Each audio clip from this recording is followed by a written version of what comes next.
번 더 인사합니다. 사명 중심의 삶을 사세요. 네, 사명 중심의 삶을 사는 여러분 되기를 주의 이름으로 축복합니다. 왜 사명 중심의 삶을 살아야 되나요? 예수님이 사랑하기 때문입니다.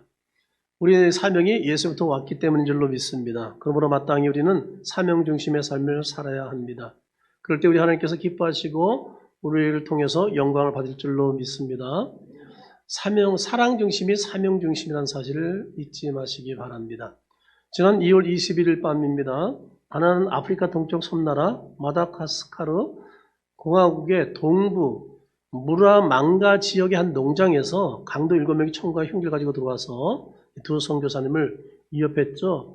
성전 아마 예배당 공사도 하고 이제 그랬었던 모양입니다. 총상을 입었지만 결국 두 분은 목숨을 잃고 말았습니다. 89세 김창렬 선교사님 2년 전, 58세 이림은 선교사님은 1년 전에 서로 장인 그리고 사위 이런 관계 아니겠습니까? 그런데 그분들이요 하루에 평균 110명의 환자를 돌봤대요. 그런데 12시간 걸려서까지 온다는 거예요. 왜냐면 10만의 인구수의 의사는 18명밖에 안 돼, 18명밖에 안 된다는 거예요. 그러니까 의사가 너무 부족하니까 이분이 침수를 은사를 갖고 있으니까 그 먼 데서 와서 그 치료받고 보통 한 110명 매일 그 치료했다고 그렇게 얘기를 하더라고요. 그런데 이런 선한 선교사님들을 살했다는 게 얼마나 참 가슴 아픈 일인지 모릅니다. 그 고작 90만 원 때문에 말이죠.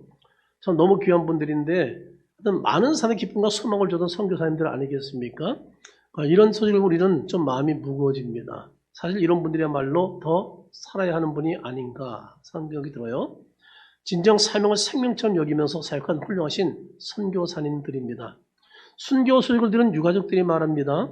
시골교회 출신으로서 이름도 빛도 없이 마다가스카르를 섬긴 무명의 선교사들을 기억해 주셔서 감사합니다 라고 인사하면서 현지 사역자들이 선교사들의 그 사명을 잘 이어갈 수 있도록 기억하고 좀 도와주세요. 그리고 기도해 주세요 라는 그런 말을 남겼어요.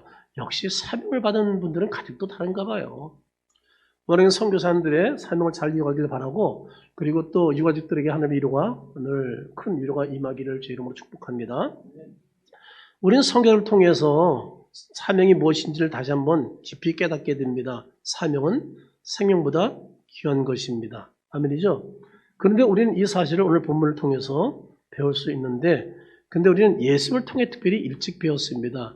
우리 예수님께서는 오신 목적이 뭐예요? 십자가에서 죽기 위해 오셨습니다. 그리고 그 사명을 위해서 기꺼이 자기 목숨을 주신 것을 우리는 너무나 잘 알고 있습니다. 여러분 요한복음 3장 16절 우리 잘 알고 있는데 한번 다 같이 외워볼까요? 하나님이 세상을 처럼 사랑하사 독생자를 주시니 이는 그를 믿는 자마다 멸망하지 않고 영생을 얻게 하려 하심이라 라는 말씀 너무나 잘 알고 있습니다. 우리를 사랑하시는 하나님께서는 우리에게 영생의 선물을 주시고자 우리 죄를 해결하라고 바로 독생자 어떻게 해요? 예수를 이 땅에 보내셨습니다. 아멘이죠? 그리고 이 땅에 보내실 뿐 아니라 하나님이 자기들을 죽이셨습니다. 우리 예수님은 사명들이 이 땅에 왔습니다. 오시고 이 사명을 이루기 위해서 본인이 스스로 어떻게 해요? 십자가에 못 박혀 죽으셨다는 사실입니다. 얼마나 놀란 일인지 모릅니다. 그 은혜로 예수 믿는 자마다 멸망하지 않고 영생의 선물을 받게 된 줄로 믿습니다. 얼마나 감사한 일인가요? 우린 예수님의 십자가의 은혜로 구원받은 것을 감사하기를 바랍니다. 아멘. 예수님의 은혜를 감사하기 바랍니다. 예수님께 늘 감사하는 삶을 살기를 주의 이름으로 축복합니다. 그럼 우리는 예수님의 은혜로 구원받았고 또 예수님께 사명을 받은 것이기 때문에 사명 중심의 삶을 통해 우리는 하나님께 영광 드리는 삶을 살아야 될 줄로 믿습니다. 교회 여러분 지금 무엇을 위해 살고 있나요? 세상은 많은 사람들이 성공과 행복을 목표로 살아가고 있습니다. 그러나 하나님께서 우리를 세상에 보내신 것은 개인의 성공, 명성을 위해서가 아닙니다. 우리 하나님께서 우리를 왜 이 땅에 보내셨나요? 하나님이 주신 사명을 이루기 위해서라는 사실을 잊지 마시기 바랍니다. 공부하는 것도 직장 다니는 것도 내가 무슨 일 하는 것도 다 하나님의 사명을 이루기 위해서 우리를 하나님의 세상에 보냈다는 사실입니다. 이 사명의식을 잊어서는 안 됩니다. 그럼 오늘 본 말씀을 통해서 여러분 사명 중심의 삶이 무엇인지 우리 함께 살피면서 은혜를 나누도록 하겠습니다. 첫째 사명 중심의 삶이란 뭐냐? 현재 주신 사명에 성실한 삶입니다. 우리 10절을 같이 한번 읽어보겠습니다. 10절 상반절입니다. 내 손이 힘을 얻은 대로 힘을 다하여 할지어다. 여기 힘을 다하여는 성실을 다하여, 열심을 다하여, 최선을 다하여라는 뜻입니다. 사도 바울은 골로새 교인들에게 골로새서 3장 23절에 이렇게 말씀하고 있습니다. 무슨 일을 하든지 마음을 다하여 누구한테 하듯 하라? 주께 하듯 하고 사람에게 하듯 하지 말라라고 말씀하고 있습니다. 이 말씀은 우리가 일하면서 의식할 대상은 고용주 또는 직장 상사가 아니라는 거예요. 사람 판단이나 또는 어떤 평가가 아니라는 거예요. 누구 의식하라? 하나님을 의식하고 주께 하듯이 할 것을 말씀하고 있습니다. 여러분, 하나님께서 우리에게 가정에서든 교회에서든 직장에서든 어떻게 하라고요? 하나님이 맡긴 이름을 믿고 누구한테 하듯이 주께 하듯이 일하는 것을 기뻐하신다는 사실입니다. 그럼 우리는 고린도서 10장 31절 말씀처럼 그런즉 우리는 먹든지 마신지 무엇하든지 누굴 위해서? 하나님의 영광을 위해서 우리는 해야 될 줄로 믿습니다. 저와 여러분 언제나 누구를 위해서? 그분의 영광을 위해서 언제나 변함없이 충성을 다하는 여러분 되기를 제 이름으로 축복합니다. 사명 중심의 삶은 거창한 것이 아닙니다. 각자에게 주어진 작은 일을 마치 누구한테 하듯이 주께 하듯이 아니죠. 성실하게 최선을 다하는 것, 이것을 주님이 기뻐할 줄로 믿습니다. 그러므로 우리는 언제나 뭐예요? 사명에 성실히 최선을 다하는 성도가 되기를 제 이름으로 축복합니다. 예수님께서 제자를 선택해 사명자로 쓰실 때 보면 하나같이 자기에게 주어진 일에 늘 성실한 자만을 뽑아 쓴 것을 발견하게 됩니다. 영광스럽게도 예수부터 제일 먼저 제대로 선택받은 자가 누구인가요? 예수님의 공세를 시작하면서 제일 먼저 제대로 발탁한 사람이 누구예요? 잠깐 같이 한번 교독합니다. 이때부터 예수께서 비로소 전파 이르시되 회개하라 정이 가까웠느니라 하시더라. 갈릴리 해변에 다니시다가 두 형제 곧 베드로라 하는 시몬과 그 형제 안드레가 바다에 금을 던지는 것을 보시니 그들은 어부라. 말씀하시되 나를 따라오라. 내가 너를 사람 낳는 어부가 되게 하리라 하시니 그들이 곧 그물을 버려두고 예수를 따르니라. 예수님이 첫 제자 베드로 선택했을 때 그가 무엇을 할 때 부르셨다고요? 그럼요. 빈둥거리며 놀고 있을 때 인생을 즐길 때가 아니었어요. 어부로서 성실히 고기 잡고 있을 때 그를 부르셨다는 겁니다. 하나님은 언제나 현재 직업에 성실한 자를 부르셔서 제자로 쓰시고 사명 주신 것을 발견하게 됩니다. 베드로와 안드레 현재를 비롯해서 그 외에 뭐예요? 야고보, 요한도 마찬가지입니다. 자기 집에 성실한 사람을 하나님께서는 제자로 불렀다는 사실입니다.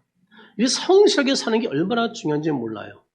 공간복음의 첫 책인 마태복음을 쓴 마태도 한번 보겠습니다. 누가복음에 이렇게 이렇게 있습니다. 5장 20절 28절입니다. 우리 한번 같이 읽어보겠습니다. 그에 예수께서 나가사 레위라 하는 세리가 세간에 앉아있는 것을 보시고 나를 따르라 하시니 그가 모든 것을 버리고 일어나 따르니라. 여기서 레위는 마태를 말합니다. 그는 세간에 앉아 성실하게 일하고 있을 때 예수님께서 제자로 부르셨다는 사실입니다. 마태 또한 어떻게 했다고요? 모든 것을 버리고 일어나 예수님을 따랐다고 성경은 말씀하고 있습니다. 그리고 오늘 본문인 전도서를 쓴 분이 누구예요? 솔로몬 왕이잖아요. 그의 아버지가 언제 왕으로 부름받았어요? 그가 목동으로서 양을 성실하게 치고 있을 때 사자와 곰의 발톱과 싸우면서 자기 맡긴 일에 최선을 다하고 있을 때 그때 하나님이 그를 콜링했다는 사실입니다. 이처럼 주님은 현재 주어진 삶에 성실한 자를 사명자로 불러 쓰신다는 것을 여러분 기억하시기 바랍니다. 다음 질문에 크게 한번 대답해 보시기 바랍니다. 우린 각자 주신 사명에 언제나 변함없이 성실한 삶을 살고 있나요? 한번 스스로 평가해 보시기 바랍니다. 남편은 남편으로서, 아내는 아내로서, 자녀는 자녀로서 자기의 주어진 일에 성실한 삶을 살고 있나요? 남편 역할 잘하고 있어요? 아내 역할 잘하고 있어요? 자녀 역할 잘하고 있나요? 부모 역할 잘하고 있나요? 한번 이 질문에 여러분 어떻게 자신 있게 아멘 하고 대답할 수 있나요? 직장인 직장인에 성실한가요? 학생은 학업에 지금 성실하고 있나요? 목회자는 목양일에 성실한가요? 성도는 주어진 일에 성실하게 최선을 다하고 있나요? 우린 여기에 아멘이라고 대답할 수 있어야 한다는 사실입니다. 각자 일과 사명에 지금도 최선을 다하고 있나? 한번 우리 자신을 돌아보길 바랍니다. 원하기는 바울과 같은 고백이 저와 여러분이 있기를 제 이름으로 축복합니다. 사도행 20장 24절, 20장 24절 말씀 한번 다 같이 읽어봅니다. 내가 달릴 그가 죄스럽게 받은 사명, 곧 하나님 은혜에 복음 증거하는 일을 마치려면 날 생각 못한다고요. 조금 더 귀한 것으로 여기지 아니하노라. 사도행전 20장 24절 말씀입니다. 귀한 여러분, 우리 현재 주어진 일과 사명에 항상 성실한 자로 살아가기를 주의 이름으로 축복합니다. 여러분, 사랑 중심은 사명 중심의 삶을 말하고 있습니다. 미켈란젤로가 4년 만에 완성했다는 로마 바티칸 시티의 시스타나 성당에 여러분 그 유명한 천지창조 그림 알죠? 저 높은 천장에 천지창조가 딱 그려져 있습니다. 굉장히 웅장한데 굉장히 작은 부분까지 세밀하게 딱 그림을 멋지게 그렸다는 겁니다. 여러분 이 시스타나 성당은요, 이 시스타나 성당은 세계의 그 추경들이 모여가지고 누굴 뽑아요? 교황을 뽑는 장소입니다. 굉장히 유명한 곳이에요. 그런데 그 천장에 그림을 만들면서 역할을 만들면서 아주 세세하게 세밀하게 작은 것까지 자세하게 아주 멋지게 그린 거예요. 천지창조 우리 많이 들어서 학생 때 공부할 때 배우지 않았습니까? 그런데 그 미켈란젤로가 작업하는 모습을 본 친구가 그게 묻습니다. 아니 저 높은 천장을 누가 쳐다본다고 그렇게 세밀한 것까지 자세히 그리냐? 라고 물어봤어요. 그때 미켈란젤로가 너무 멋진 대답을 합니다. 뭐라냐면 하늘에서 하나님이 보고 계시지 않느냐. 이게 신의식 앞에 산 사람의 모습이에요. 그렇죠? 우리 하나님 우리 일거수일투족을 다 보고 있는 줄로 믿습니다. 우리가 예배 시간에 와서 말씀 안 듣고 졸고 있는지 아니면 장난하고 있는지 딴타고 있는지 누가 다 보고 있다고요? 하나님이 보고 있는 거예요. 내가 사명 맡아서 성실하는지 대충 얼렁뚱하는지 누가 보고 있다고요? 하나님이. 내가 학교 가서 하루 종일 인터넷만 하고 있다가 졸고 앉아있는 거 누가 보고 있어요? 직장 가서 성색 안 하고 눈치 보면 살살 빠져다니는 거 누가 다 보고 있다고요? 우리가 이것을 기억해야 돼요. 우리는 하나님 앞에서 사는 사람이에요. 아멘이죠? 우리 한국교회가 계속 선배들처럼 이런 믿음의 삶을 살았다면 이렇게 땅에 떨어지지 않았어요. 그런데 교회는 열심히 다니지만 세상에서 이런 역할을 못하니까, 비사 역할을 못하니까 너무 우리는 부끄러움을 당하고 있거든요. 그러니까 여러분, 우리는 언제나 어떤 삶의 환경 가운데서도 하나님 앞에서 산다는 것을 믿고, 아멘이죠? 하나님 앞에서 올바라 사는 저 여러분 되기를 주의 이름으로 부탁을 드립니다. 우리는 때로 비슷한 질문을 받습니다. 그렇게까지 열심히 일한다고 누가 알아줍니까? 교회 열심히 하는 사람들이 일부러 그래요. 뭐 그렇게 열심히 멀리서 나오고, 뭐 그렇게 열심히 기도 생활하고, 뭐 예배 열심히 가고, 뭐 가까운 데 가서 하면 되지, 뭐 그렇게 열심히 다녀. 그래서 은근히 한마디 툭 던지면서 시험하는 경우가 종종 있습니다. 그때 우리는 이렇게 대답할 수 있어야 돼요. 네, 알아주는 분이 계십니다. 바로 내 아버지 하나님이십니다. 아멘이죠. 골로새 3장 22절을 우리 한번 같이 읽어보겠습니다. 골로새 3장 22절입니다. 동들아 모든 일에 육신의 상전들에게 순종하되 사람을 기쁘게 하는 자와 같이 눈가림만 하지 말고 오직 주를 두려하는 성실한 마음으로 하라. 네, 오직 주를 두려워서 성실한 마음으로 하라고 분명히 말씀하고 있습니다. 그러니까 여러분 우리는 사명을 위해서 일할 때 사람이 몰라도 상관없어요. 하나님이 알아준다면 아멘입니다. 성실하게 최선을 다하는 여러분 되기를 주의 이름으로 축복합니다. 사랑 중심은 언제나 사명 중심입니다. 둘째로 사명 중심의 삶은 현재 주어진 사명을 선용하는 삶입니다. 10절 하반절에 보십시오. 내가 장차 들어갈 소원에는 일도 없고 계획도 없고 지적도 없고 지혜도 없다고 말하고 있습니다. 여기 소원은 어떤 곳이에요? 죽은 사람들이 가는 장소를 말합니다. 고대 히브리들은 하늘과 땅 아래 이렇게 우주가 세 부분으로 나눠 있다고 생각을 했습니다. 이 중 땅 아래를 뭐로 봤느냐? 스올로 보았습니다. 이들은 스올을 생명이 활동하는 이 세상과는 달리 어두고 그늘진 장소, 그리고 망각의 장소, 침묵의 장소 등으로 생각했어요. 마지막 때가 되면 여러분 일하고 싶어도 일할 수가 없습니다. 죽으면 더 이상 일이란 없습니다. 일도 살아있을 때 건강할 때 할 수가 있는 겁니다. 우리에게 죽으라는 시간이 다가오기 전에 현재 주어진 기회를 놓치지 말고 하나님이 기뻐하는 일에 선용하라라고 지금 말씀하고 있는 겁니다. 그러므로 미래를 걱정하고 미래를 미리 또는 과거에 묶여서 허송세월을 하지 말고 현재 일할 수 있는 기회를 잘 선용한 여러분 되기를 제 이름으로 부탁을 드립니다. 어떤 사람은 과거에 내가 이런 바보 멍청이 내가 왜 그렇게 그래가지고 오늘을 처참하게 보는 사람이 있어요. 그런 사람 되지 말라는 거예요. 그리고 그것 때문에 오늘의 내 목숨을 끊는 사람까지 생기잖아요. 우리 기독교는 그런 사람 아니에요. 과거는 과거고요. 실패도 성공이 뭐라고요? 그러니까 우리는 믿고 또 거기도 하나님의 교훈이 있으니까 또 우리가 새로운 도전을 하고 또 나가는 거거든요. 그리고 현재 시간에 최선을 다하는 거예요. 그 시간을 설명하는 거예요. 이게 성공하는 사람의 모습이라는 사실입니다. 그러므로 일할 수 있을 때, 기회 있을 때 힘을 다해서 사명 감당하기를 바랍니다. 이것이 예수님 안에서 사명을 받은 사람의 모습입니다. 하나님 우리 모두에게 사명과 기회를 주셨는데 내일로 미루지 말고 지금 일하기를 바랍니다. 왜냐하면 내일은 기회를 놓친 후일 수도 있기 때문입니다. 요한복음 9장 4절에 그런 말씀 있죠? 때가 아직 낮음에 나를 보내신 이의 일을 우리가 하여 하리라. 근데 뭐라고요? 밤이 오리니 그때는 아무도 일할 수 없습니다. 이 말씀처럼 우리는 낮일 때 아직 일할 수 있는 기회가 있을 때 아니죠? 그 기회를 놓지 말고 일하기를 제로 축복합니다. 천국은 침노하는 자의 것이에요. 내일로 자꾸 미루는 자의 것이 아니에요. 미루다 보면 그 일을 못할 때가 있어요. 하늘의 상이 없을 수가 있어요. 하나님 앞에 책망받을 수 있어요. 그리고 우리는 칭찬 듣기 위해서 언제나 오늘의 기회를 놓치지 않는 사람이 되는 거예요. 사실 나이가 들다 보면 할 수 있는 일보다 하지 못한 일이 더 많아집니다.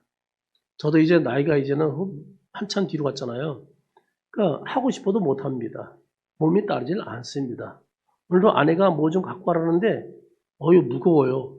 옛날 같으면 아무것도 아니야. 두 손가락으로 들 수 있을 거예요. 근데 이제는 힘들어. 들고 오는 것도. 옛날 같지 않은 거예요. 몸이 약해지니 하고 싶어도 할 수가 없는 거예요. 그래서 늦기 전에 지금 일할 수 있을 때 해야 된다는 거예요. 기도든 봉사든 예배든 들 수 있을 때 하는 거예요. 여러분 항상 예배 드릴 수 있는 기회가 오는 게 아니에요. 우리가 자유대한민국에 있으니까 지금 여러분 마음대로 예배 드릴 수 있지. 여러분 공산주의 같은 데 예배 드릴 수 있어요? 지금 중국에 얼마나 교회를 다 부셔버려요. 이런 상황이거든요. 중국에 10년 이상 된 선교사들은 거의 다 쫓겨났잖아요. 이런 상황이거든요. 예배 드릴 수 있도록 우리가 예배 드리는 게 얼마나 참 중요한지 몰라요. 이걸 감사함으로 알고 우리가 열정을 다하고 성실하게 예배하는 것이 얼마나 중요한지 몰라요.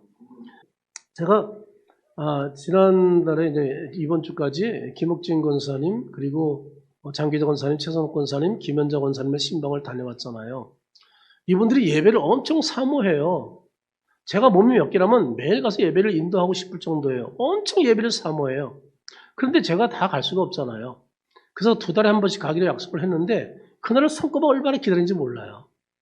벌써 며칠 전부터 전화 오기 시작해. 사부장이 그냥 정신없을 정도로 해요. 오지? 또 확인. 예배 드리고 싶어서. 왜 예배 드릴 곳이 없으니까. 이영원에 계시니까 믿지 않는 이영원이니까 예배가 없잖아요. 매일 뭐 다른 거나 와서 가르치지. 그러니까 갈급한 거예요. 그러니까 눈도 안 좋으니까 성경도 마음대로 못 읽잖아요. 예배 드릴 수가 없는 거예요. 제가 영상으로 지난주에 보여준 거예요, 여러분. 저는 그 예배 드리면서 다리 쥐날 뻔했어요. 너무 좁은 창고에 들어가서 저는 일부러 거기 예배에 집중하기 위해서 밖에 드렸는데 밖에 텔레비 켜놓고 근데 어떻게 드려 거기서. 그래서 창고에 물건 다 끄집어내고 거기 딱 빽빽하게 앉아서 우리 찬양했잖아요. 그래도 그렇게 사모하고 말이죠. 그렇게 그 시간이 천국 같을 수가 없어. 근데 그런 시간도 마음대로 못하는 거예요. 얼마나 안타까운지 몰라요. 더군다나 앞에 15m 앞에 있는 교회는 2단이야. 그러니까 갈 수도 없어요. 같은 층에 있는 교회인데 2단이에요. 저는 처음에 거기 소개하려고 갔더니 보니까 이상해. 자세히 훑어보니까 말이죠. 2단이더라고요. 그래서 거길 가지 못하게 했는데 아무튼 예배를 그렇게 사모하는데 말이죠. 드리고 싶어도 드리지 못할 때가 온다는 사실입니다. 이런 것을 보면 예배도 다 때가 있다. 여러분 가운데 예배를 사모하면서 열심히 참여한 사람이 있을 거예요. 그렇지 않은 분도 있을 거예요. 예배도 다 때가 있어요. 하나님의 섭리와 계획이 있습니다. 전 여러분 우리 예배 드릴 수 있을 때 성실하게 예배 드리기를 주 이름으로 축복합니다. 에베소 5장 우리 15절 16절을 우리 한번 같이 읽어보겠습니다. 그런즉 너희가 어떻게 행할지를 자세히 주의하여 지혜 없는 자같이 하지 말고 오직 지혜 있는 자같이 하여 세월을 아끼라. 때가 악하니라 라고 말합니다. 여기서 아끼라는 말은 뭐예요? 값을 지불하고 살아는 거예요. 시간을 살아는 거예요. 투자해서라도 시간을 내건 만들라는 거예요. 여러분 시간 있을 때 SNS 하면서 시간 낭비하지 말고 밤새 하다가 주일날 와서 졸지 말고 그 귀한 시간을 그렇게 낭비하고 있어요. 얼마나 안타까워요. 여러분 너무나 우리 지금 이게 학생 청년들도 심하지만 장년들까지 날려 지금 이게. 너무 여기에 빠져가지고 이 핸드폰이 하나님을 점점 멀어지게 만드는 도구가 되고 말았어요. 이걸 갖고 성경 읽고 찬송 들으면 얼마나 좋겠어요. 근데 그거 안에 다른 곳에 시간을 다 거의 다 빼앗기잖아요. 우리 학생들 청들 고백이야 이게요. 새벽까지 이거 하다가 주일날 교회 온다는 거예요. 저 학생들이. 그러니까 예배 시간 다 자고 있는 거예요. 딴 생각하고 있는 거예요. 집중이 안 되는 거예요. 이게 성령의 뜻이냔 말이에요. 이게 하나님의 뜻이냔 말이에요. 이거를 절제할 능력이 없어. 자기 힘으로는 안 되는 거예요. 오늘 제가 이렇게 설교도 또 가서 또 밤새고 또 그거 한다니까. 왜 자기 힘으로 안 되니까 이게. 주님의 도우심이 아니면 할 수가 없어요. 그게 진정 주님을 깊이 만나지 않고는 이걸 이길 수가 없어요. 인간은 유혹에 약하거든요. 사탄이 또 뒤에서 조종하잖아요. 어떻게 이게 못 이기지. 그런 참 안타까워. 저는 이 설교를 하면서도 안타까운 거예요. 여러분 결코 이기기 쉽지가 않은 것을 알기 때문에 여러분 다시는 이 시간에 내 인생에 주지 않을 수 있다는 사실을 잊지 마세요. 그러면 하나님께서 내게 주신 인생을 무의미하게 그렇게 낭비하지 말라는 겁니다. 귀한 여러분, 우리는 장차 주님 앞에서 후회 없이 내가 인생을 선행하며 살아왔다고, 주님 내가 모든 시간들을 선행하며 아름답게 살았습니다 라고 고백하며 칭찬 듣고 상 받는 여러분 되기를 제 이름으로 축복합니다. 한 가지 더 말씀드리겠습니다. 현재 주어진 사명으로 영원한 가치를 추구하는 삶이 진정 사명 있는 자의 삶입니다. 전도서 1장 2절을 같이 한번 읽어보겠습니다. 전도자가 이르되 헛되고 헛되며 헛되고 헛되니 모든 것이 헛되다라고, 저는 인생의 허물을 노래하는 것을 발견하게 됩니다. 여러분 이 고백은 누가 한 거예요? 인생의 부귀영화를 다 누려본 사람. 그렇죠? 여자도 한두 명하고 산 게 아니에요. 1000명 여자와 살았어요. 누가 그렇게 많이 살 수 있겠어요? 하여튼 뭐 자기가 하고 싶고 다 했던 사람 아니겠어요? 이 솔로몬이 마지막 고백이 인생은 헛되다. 이 고백하고 있거든요. 여러분 왜 인생이 헛되다고 고백하나요? 그 이유가 무엇인가요? 두 가지 때문입니다. 첫째는 세상 것으로 만족과 행복이 없기 때문이다. 다 누려봤는데 행복이 없어. 다 누려봤는데 만족이 없어. 1000명의 여자와 잡았는데 만족이 없어. 또 새로운 여자를 또 원해. 인간이 그런 거거든요. 여러분 인간의 욕심은 끝이 없습니다. 금메달 하나 따면 2개 따고 싶고 2개 따면 또 3개, 3개 따면 4개. 끝이 없어요. 금메달 100개가 따라도 또 101개 또 원하는 게 인간이에요. 저는 한 기사 내용을 보고 너무 마음이 아팠어요. 우리나라 스피드 스케이팅의 국가선수로서 빙상의 여제라고 별명을 가진 이상화 선수를 여러분 잘 알 겁니다. 그는 뭐 멋진 잘생긴 가수와 만나서 결혼을 했어요. 지금 결혼 6년 차입니다. 그런데 아기를 낳지 않는 이유를 남편이 말하는 거예요. 남편이 아기를 갖자고 얘기하지 못하는 답답함, 그를 말하는데 뭘 얘기냐면 그 말을 들으면서 저는 공감이 됐어요. 같이 마음이 아팠어요.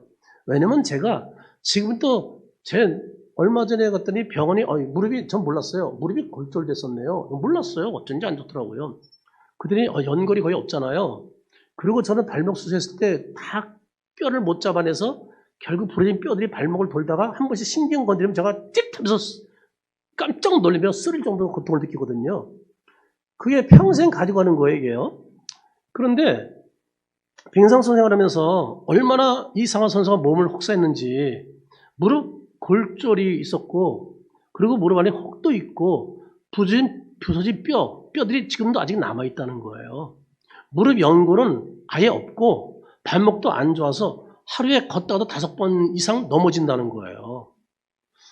고된 훈련으로 몸이 다 망가진 상태라는 겁니다. 그러니까 길을 갔다도 갑자기 발목을 삐는 일이 많아가지고 남편이 부축해주며 거래하는 그런 상황이에요. 이게 나이가 젊은 사람이 상상해보세요. 아마 이런 줄 알았으면 결혼 안 했을걸? 결혼하고 보니까 이게 보통 문제가 아닌 거예요. 같이 여행을 다니고 즐기고 싶어도 할 수가 없는 거예요. 그리고 결혼 후 계속 수술받는 날이 많다는 거예요. 운동만 25년 했는데 아기 나오면 육아 부담으로 더 힘들어할 것 같아서 국가를 위해서 희생한 아내를 좀 편하게 해주기 위해서, 그리고 남은 인생은 조금 더 우리도 너무 고생했으니까 즐겁게 살게 하기 위해서 일부러 아기를 갖다는 얘기를 하지 않고 있다고 그러죠. 괜찮은 남자죠. 아내를 참 배려한 남자 얼마나 멋있어요. 이런 걸 보면서 야, 금메달이 뭔가, 그런 생각이 들더라고요. 그게 뭐라고 저렇게 몸 다 망가뜨리면서 말이죠. 저렇게 했나 말이죠. 결국 하나도 갖고 가지 못하는 거. 제가 지난달 28일에 금요일에 있었던 이영재 원로 목사님 장례식을 다녀오면서 마지막 이제 강화도에서 봉안식을 했기 때문에 해누리 공원을 다녀왔어요. 사모님과 함께 가면서 이제 마지막이 될지도 모르니까 우리가 가서 수련했던 청소년 수련원을 한번 둘러봤어요, 제가요. 이제 다시 올 일이 없을 것 같아서. 그래서 아내가 돌아오면서 밖에서 뭐 철장을 잠겨있기 때문에 밖에 사진을 찍고 그러고 왔거든요. 그러면서 아들한테 물어봤어요. 혹시 아버님을 여기 한번 보여드리고 오지 못했지? 올 수가 없죠. 왜? 대형버스가 못 들어오기는. 그냥 지나친 거예요. 하긴 뭐 돌아가신 분이 뭘 보겠어요. 근데도 마지막에 원로옥에 한번 자기가 그렇게 살았던 거기 다 집이 있거든요. 그걸 지나갔으면 얼마나 좋았을까라는 생각 속에 제가 그 질문을 했던 거거든요. 근데 거기에 가면 사택이 뒤에 교회당 선교센터 말고 뒤에 사택이 딱 있는데 거기 1층 딱 들어가면 왼쪽에요. 원로옥쌤 책상과 그리고 책장들 그리고 침대가 딱 있어요. 원로옥쌤 쓰는 거예요. 근데 손목사 여기 손목사 방이니까 오면 늘 여기서 자. 그래서 제가 갈 때마다 그 방을 주셔서 제가 그 방에서 잤어요. 항상 편하게 침대방에서. 다른 사람 막 교회당에서 여러 명 자도 저는 꼭 그 방에서 잤어요. 그 앞에 또 샤워실도 있어서 편하고요. 근데 제가 어떤 생각이 드냐면 저 양쪽 책장에 가득 찬 게 신학서적도 있지만은 트로피와 메달이 너무 많아요. 그분이 볼링 한국 챔피언이에요. 국가대표. 그래가지고 상패 뭐 그냥 뭐 트로피가 저는 비교할 수 없을 정도로 많아요. 그런데 결국 어떻게 했어요? 다 넣고 가졌어요. 아, 저걸 날 주면 제가 무슨 대 때마다 잘 써먹을 텐데 라는 생각을 하고 있지만 말은 못하잖아요. 결국 어디로 갈까요? 전부 다 고물상으로 하든지 버릴 겁니다. 저게 뭔가 인생이. 예? 나만 보면 손목살이 와. 제가 운동선수가 너무 좋아하는 거예요. 제가 거기 선물해놓은 액자도 그대로 있어요, 지금 1층에. 그래서 손목살이 와. 그러면서 그냥, 저를 그렇게 이뻐했어요. 그러면서, 이거 그냥 가면 그렇게. 근데 저는 뭐 그런 거 관심, 예수 믿고 이제 목사다서는 관심인지 많이 없었잖아요. 근데도 그분이 80 넘어서까지 대회를 나가서 등산에 들었다는 거 아세요?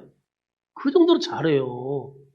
그래서 요번에 텔레비 받아왔다 이거 하고 동네 나가서 또 강화도 대표 나가서 그런 자랑을 하세요. 근데 지금 보니까 저거 뭔가 저거 다 자식들 필요 없고 다 없어질 텐데 저것 때문에 그렇게 기뻐하고 좋아하셨나? 이런 생각이 드는 거 있죠. 인생이 참 그런 거 보면 다 놓고 떠나야 되니까 험하다는 생각이 드는 거예요. 여러분 이 세상 것은 영원하지 않습니다. 결국 빈손으로 떠나야 됩니다. 그러므로 여러분 이 세상 것에 욕심내지 말고 영원한 가치를 추구하는 삶을 살기를 제 이름으로 부탁을 드립니다. 디모데후서 4장 7절 8절 한번 보시기 바랍니다. 같이 한번 읽어볼까요?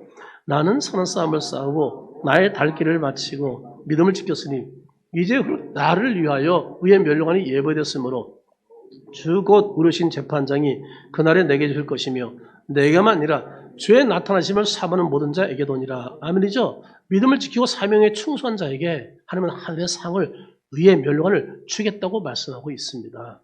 그러므로 영원한 가치 하늘의 상을 바라보고 아멘이죠. 변함없이 묵묵히 사명의 길을 충성스럽게 사명 중심의 삶을 살면서 나아가는 여러분 되기를 주의 이름으로 축복합니다. 여러분 사랑 중심은 사명 중심의 삶입니다. 저를 따라서 한번 세 번 크게 한번 외치도록 하겠습니다. 먼저 첫 번째입니다. 저를 따라 하겠습니다. 현재주인 사명에 성실합시다. 우리 오른손 쥐고 한번 해볼까요? 현재주인 사명에 성실합시다. 맡은 사명에 최선을 다하기를 주 이름으로 축복합니다. 두 번째, 현재주인 사명을 선용합시다. 날마다 주는 기회, 이 시간들을 선용한 여러분 되기를 주 이름으로 축복합니다. 세 번째, 현재주인 사명으로 영원한 가치를 추구합시다. 아멘이죠? 우리 영원한 나라에 상이 있어요. 상이 있어요. 때로는 외롭고 남이 알아주지 않을 수도 있어요. 그럼 우리는 그 길을 묵묵히 가는 거예요. 왜? 하늘에 상이 있으니까 영원한 가치를 바라보고. 아멘이죠? 우리 예수님은 사명 중심을 삶을 사셨어요. 그리고 33세 젊은 나이로 자기 사명을 십자가에서 다 이루고 완성시키고 죽으셨어요. 그분은 사명 따라가셨고 사명에 변함없이 언제나 성실하게 충성하며 교회를 선양한 분이 바로 우리 예수님이셨어요. 그 결과 우린 예수님의 은혜로 구원받았고 아멘이죠? 지금도 사명자로 살아야 되는 줄로 믿습니다. 그러나 우리 힘으로 사명 감당할 수 있다 없다? 못한다는 거예요. 그래서 날마다 매 순간 끌어들이고 예수님을 의지해야 돼요. 주님 도와주세요. 제가 오늘도 새벽기도 나가고 싶으면 나가게 되나요? 게으른데 안 되지. 또 기도하는 거예요. 오늘도 강단에서 말씀을 전해야 되는데 하나님의 은혜가 아니니까 또 은혜로만 쓸 수 있으니까 또 기도하는 거예요. 저는 일부 예배를 은혜롭게 잘 맞춰가지고 안 아플 줄 알았어요. 근데 딱 썼는데 시작하자마자 설교 시작부터 통증이니까 견딜 수가 없는 거예요. 일부러 귀속 찍고 있다가 안 되겠다 싶어도 처음 제가 목회 32년 만에 처음으로 찬양을 시키고 내려간 거예요. 마비가 되는데 이게 어떻게 할 수가 없어요. 호흡을 못 하겠으니까. 근데 이렇게 딱 잠깐 뒤에서 풀고 왔더니 우리 구전집사님이 사랑의 그 손에 은사가 있네. 벽어치 은사가. 저를 만져줬거든요. 그때 이렇게 멀쩡해진 거예요. 감사하게도. 우리 오랜 집사님 어디 아프면 꼭 남편에게 기도받아. 능력 있어 보니까. 그래서 얼마나 감사한지 몰라요. 그래서 아무튼 이 사명을 감당할 수 있다는 게 얼마나 감사한지 몰라요. 여러분 우리는 매 순간 우리는 연약하기 때문에 예수님 의지하며 살기를 제 이름으로 축복합니다. 그럴 때 예수님께서 우리가 사명을 감당하러 은혜 주실 줄로 믿습니다. 능력 주실 줄로 믿습니다. 우리 하나님의 도우심으로 저와 여러분 언제나 사명 잘 감당하다 저 앞에 섰을 때 참 잘했다 칭찬받고 상 받는 여러분 되길 제 이름으로 축복합니다. 사랑하는 성도 여러분, 우리의 주님께서 주신 사명 너무 귀하지 않습니까? 성실하게 선행하며 뭐예요? 하나가 가치를 향해서 상을 바라면서 언제나 변함없이 날마다 의지하면서 최선을 다하는 여러분 되기를 제 이름으로 축원합니다.